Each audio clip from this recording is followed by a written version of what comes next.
How does sand look under very high magnification? Sand is a material that we often encounter in nature and use in various areas of life.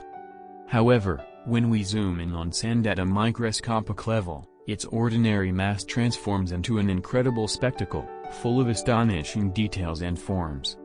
At very high magnification, we see that sand consists of countless tiny grains, called sand grains. They can vary in size, shape, and color, depending on the origin of the sand and the place where it forms.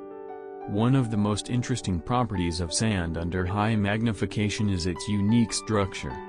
Sand grains can form various geometric shapes, such as spheres, ovals, flakes, and even strange distorted forms. These shapes depend on the size and shape of the grain and how they interact with each other. One remarkable property of sand is its self-organization ability. In the presence of moisture, sand can form complex structures such as sand dunes, sand barriers, or even sand crystals. These formations are a result of the interaction of sand grains under the influence of gravity and other forces. Another intriguing feature of sand under high magnification is its color spectrum.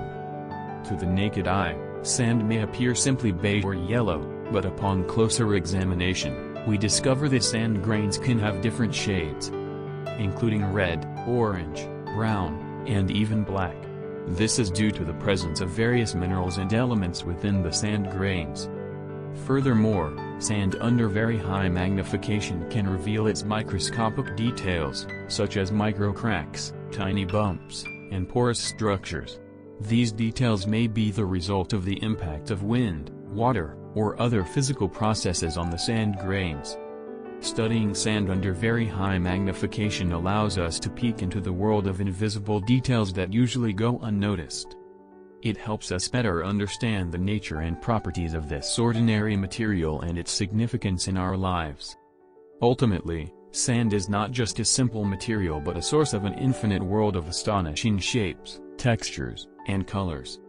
Unveiling its secrets under high magnification, we can appreciate that beauty and complexity exist even in the most ordinary and familiar things.